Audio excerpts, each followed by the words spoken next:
Hey, what is going on you guys? It's Epic here and welcome back to another Borderlands breaking news video. So, as I said a couple of days ago, we're here with the PAX West Gearbox Showcase recap for you all. Before we get into the video, please sub to the channel. We are trying to hit 60k before Borderlands 4 comes out, and I'm sorry about my voice, I am kind of sick right now. And without further ado, let's get right into it. So, first of all, just going up to the main topic of the video for today, the overall sentiment from this PAX Showcase was that it was extremely disappointing. Nothing happened for basically 40 minutes and the crowd was audibly deflated. It didn't really seem like there was a very real energy in the room, I guess is the way to put it. And Randy Pitchford also was announced as being absent from PAX this year. Apparently he was just feeling under the weather. So that was announced very early on, and you know, I mean, maybe that could have contributed to the feeling in the room, but that was the situation. However, a bunch of the people from the Gearbox team did eventually come out onto the stage, and they did divulge very minor details about Borderlands 4. First was writer Sam Winkler, who confirmed that the planet that we originally saw being broken into in the BL4 reveal trailer is a brand new planet, and it's in the same universe as the current story, and was being hidden by a cloaking veil. So this isn't like some people had wildly speculated, a multiverse planet, a duplicate of the current world. This is within the current Borderlands universe,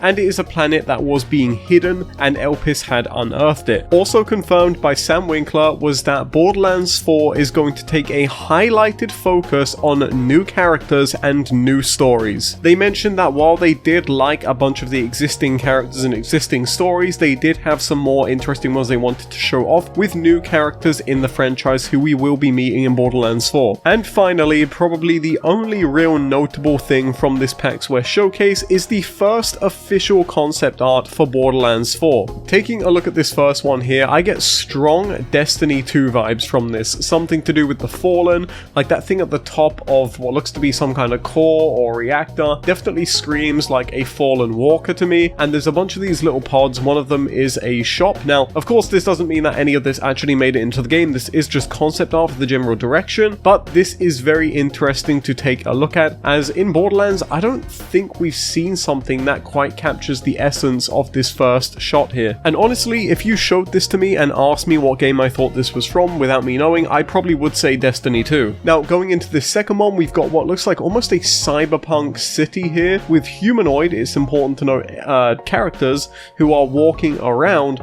And it looks like there's almost some kind of aura or dome or projection above what again looks like a city or a town. And there is also what could be Eridium, I'm not entirely sure, but some kind of runic symbols on the left side tower there. Now going into this next shot here, this almost looks like the inside of one of those buildings which we saw in the first screenshot, almost like a laboratory, although it is of course unclear because they didn't really say much on what this area could be used for or what could be going on here. And then the final screenshot is an outside shot of a planet, I'm guessing the exact same planet we'll be playing on, and there is a spaceship, ideally I'm guessing landing on some kind of docking station, and there is what looks like some form of lift going up a mountain. And I gotta say, this whole area almost gives me Borderlands the pre-sequel vibes, almost like we're on Elpis, and it also kind of gives off the vibe that this is the entrance to a boss fight arena. But let me know what you guys think in the comments section down below. But aside from that, that basically does it for the PAX West showcase. I think a lot of people would universally agree this was a relatively weak showing with not a lot to write home about, and if you missed it, it's not something you should be freaking out over because there really wasn't much notable stuff there. And just a quick update on the last video that we did when we reported on the potential release window of Borderlands 4, a lot of you pointed out that Take-Two's fiscal year for 2026 has been revealed as beginning on April of 2025,